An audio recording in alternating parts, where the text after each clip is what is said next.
อันนี้เขาเลือกคือผู้นั้นตะกี้เขาเลือกละเอียด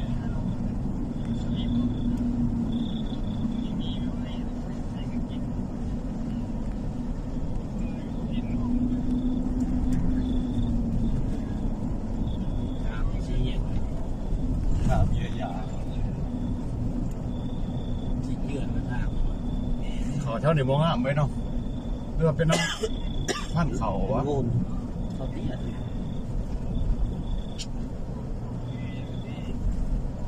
เบี้ยยามสูง เยอะแยะสูงมัน มากจริง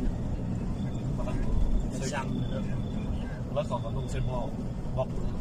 เส้นบล็อกน้อยครับ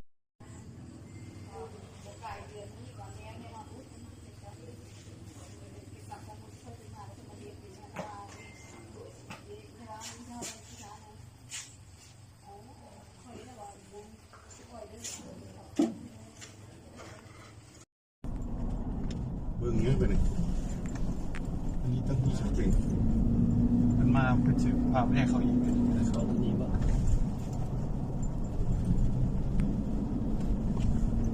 สุดท้ายนะครับ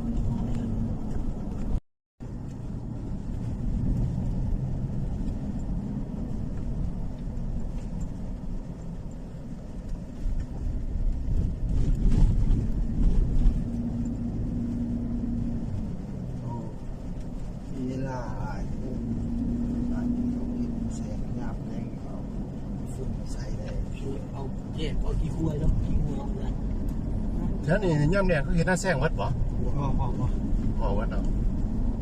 บ้านเอาเถียนนบกตามเก็บมันเถอะ ที่เก็บเป็นญาติเดี๋ยวแถวนุบุก มันบ่มีเวลาได้ใส่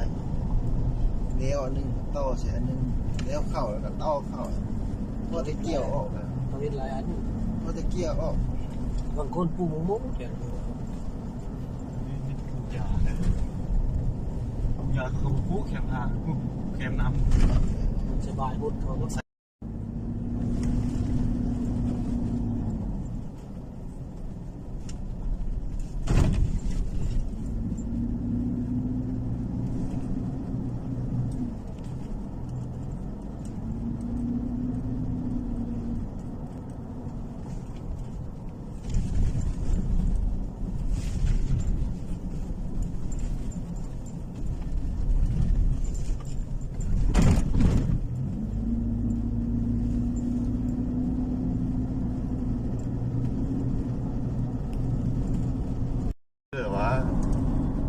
บ้านมีสุขบ้านสุขสวรรค์โอ้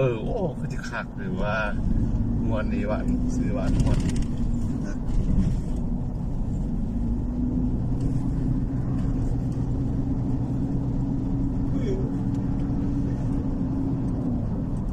น่าสังขาร บ้านไส้มีสุขบ้านสุขมีไส้ว่ากันไปบ้านตากแดดหน้าข้ามบ้านหน้าทงบ้านหน้ามือเครื่องหลายทำบ้านเต็มตัว